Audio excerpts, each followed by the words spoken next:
Well, the cues are a little muted across Asia. We've been telling you that, and the implied open is telling us it will probably start a couple of points down here, 70 odd points down.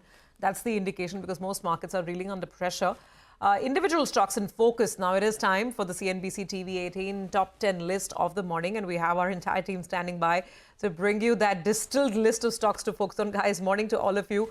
Vamakshi, let's start again with HDFC Life, right? Because the stock was under so much pressure yesterday. The market didn't like the fact that the margin is falling. Then there was an analyst call. So what came out of it? Well, absolutely, Surbi. Very good morning to you. HDFC Life, held a conference call, like you rightly pointed out, post-market hours. They say that they've gone ahead and revised their EPE growth outlook to 18 to 20% as compared to 15% earlier. However, they are sticking to their VNB growth guidance of 17 to 18% for FY25. Additionally, on margins, the company clarified that margins will not be in a free fall, but will need some flexibility out there. So those were some takeaways that came from the con call, but there are certain brokerage notes that have come through as well. Morgan Stanley as well as CLSA appear to be positive on the counter with an overweight and outperform call respectively. Nomura, on the other hand, has downgraded its rating on this counter to neutral, citing lack of near-term triggers. But overall, positive commentary coming from the management, going with the green for this counter. Thanks a lot for that, Vamakshi. In fact, we'll connect with the HDFC Life management at 9:30 a.m. So stay tuned to CNBC TV18 for that conversation. Let's hop across to Hormuz. He's here to tell us about Telecom ministers, backing tariff hikes. Morning, Hormuz. Morning, Nigel. Strong words coming in from Jyotiraditya Scindia on the tariff hikes, and he mentioned that India's tariffs are now one of the lowest in the world, with one call almost costing just 3 paisa. And he also mentioned that the telecom sector has invested nearly 4.5 lakh crore rupees so far, and that return on investment is very critical for all of these companies, without which the sector will not be able to make that transition from 4G to 5G and then even to 6G going forward. Now, remember that the industry has very recently, as early as July, has hiked tariffs by around 15 to 20% of all three companies, be it Jio, Bharti and Vodafone Idea. And the tariff hikes has been only once in the 2 to 2.5 years. Now, analysts believe that Vodafone Idea will require a lot more tariff hikes to meet its debt repayment obligations. And HSBC now, as a result, has upgraded Bharti Airtel to a buy and raised its price target to 1,950 rupees from 1,335. So overall, the telecom minister is batting for more tariff hikes. Expect these stocks to open in the green as well. Thanks a lot for that, Hormuz. Well, I'm focusing on Vedanta. Vedanta Resources, that's the parent of the listed company Vidanta Limited. They have gone ahead and signed an agreement worth around $125 million. Vedanta Resources, well, they are the designated borrower, while you have Standard Chartered Bank Singapore, which is the arranger, the agent, or the lender. Now, the key intention is to address Vedanta Resources' funding requirements. For Vidanta Limited, which is the listed entity, they're not a party to this particular facility agreement between the two parties, that's Standard Chartered as well as Vedanta Resources. But encumbrances have been created over the shares of Vedanta Limited. Now, this event more or less is neutral, but it could see a bit of a downtick on the stock because commodity prices are a little bit weakish overnight. And since now Vedanta Resources has secured themselves of this funding, will there be any dividend at all? The meeting was postponed a couple of times, so we'll have to keep an eye out on that. So going with a tinge of red on the stock. And the fact that the listed entities' shares have been used as, perhaps some sort of collateral against this loan that they're taking. For many, many quarters and years, it's always been pledged. That's the only thing. For any other company, we would have said, it's a bit of a negative. But otherwise, we are used to most of the shares getting pledged. Yeah, but I'll be waiting by to see, because they said a dividend was postponed a couple of times. Is there a dividend meeting in the offing? Is something that I'll look forward to, since now the parent has secured this $125 million. Okay, so Vedanta will remain in focus.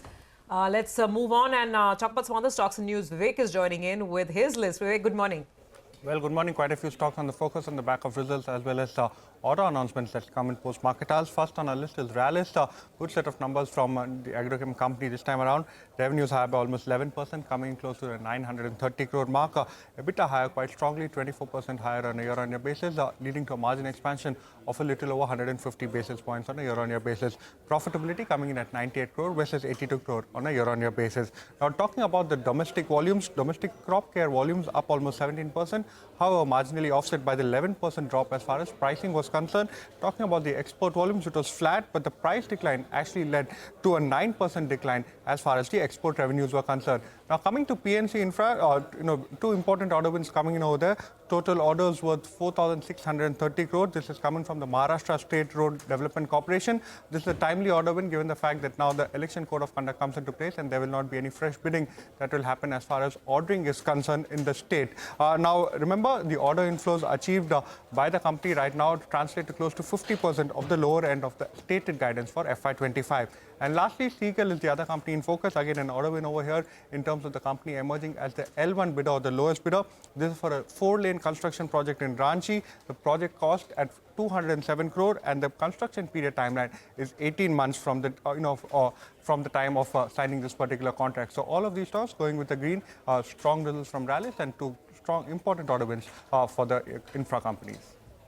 Okay, all right, Vivek, thank you very much for that. Well, let's talk about KEI Industries and Cochin Shipyard as well. Upasana is here with numbers on these companies. Upasana, morning. Good morning. First up, let me start with KEI Industries. The company reported mixed set of numbers. The revenue met the street estimate, but PAT and EBITDA margins were below the street estimates. Revenue saw an uptick of 17% on a one-year basis, led by cables and wires segment, and EBITDA margins were under pressure, down about 70 basis points at 9.7%.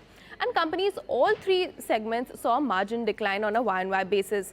PAT stood at 155 crores with an uptick of 11%, and board has also approved raising of funds via QIP worth rupees 2,000 crores. Company's order book stands healthy as of 30th September 2024 at 3,850 crore.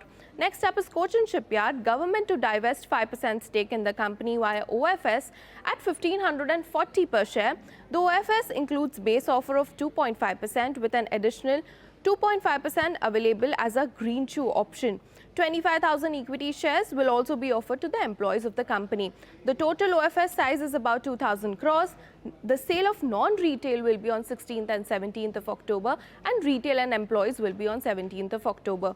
Mind you, as of 30th September, government holds 72.86% stake in the company, hence even this stock will be in focus today. All right, Upasana, got it. Thanks very much. We'll keep all of those names on our radar as well. So let's quickly recap the list for the morning. Stocks that have positive news flow around them include HDFC Life, Reliance Industries, Bharti, Airtel, Vodafone Idea, Cochin Shipyard, Rallis India, PNC Infra and Ceigall India. The ones that have some negative news inputs around them are Vedanta and KEI Industries. All right, now let's head across to Manisha Gupta for a roundup of all the commodity market action. Manisha, morning. Yesterday, this dramatic fall, 5% fall in oil prices, that was making big headlines. What's the latest? Absolutely. Well, absolutely, Sylvie. If you look at the Monday, we saw 2% of decline on crude. Yesterday, it was a 5% decline, but the markets closed with 4% of a cut. So if you look at this week until now, the last two trading sessions, we have $5 down in case of crude oil prices there. Well, one, it has been weak global demand outlook. Second, OPEC and IEA both have cut the forecast for global demand for this year and for 2025 as well. There are huge capacities with OPEC, and more importantly, the war premium that seemed to be building up in case of crude oil prices also seems to be coming down, as Israel for the last couple of days has continued to reiterate that they will not strike Iran nuclear or oil facilities. So that tells you that oil disruption in sense of supplies is perhaps not happening, bringing the prices down. What also has been sliding down has been the metal prices. This area is bothered with the lack of details on China's stimulus. The Chinese exports have continued to decline as well. So overnight has been a third straight day that you have seen a decline come in for copper, nickel, aluminum. For this week itself, we are down by 1.5% to 2% for most of these metal prices. Okay, well, Manisha, thank you very much for that. So that's commodities in focus, and we'll go back to Manisha for more later. We'll take a break. We'll have Anil Gupta of KEI Industries join in, the first management on the program to decode second quarter earnings. That's coming up. Stay tuned.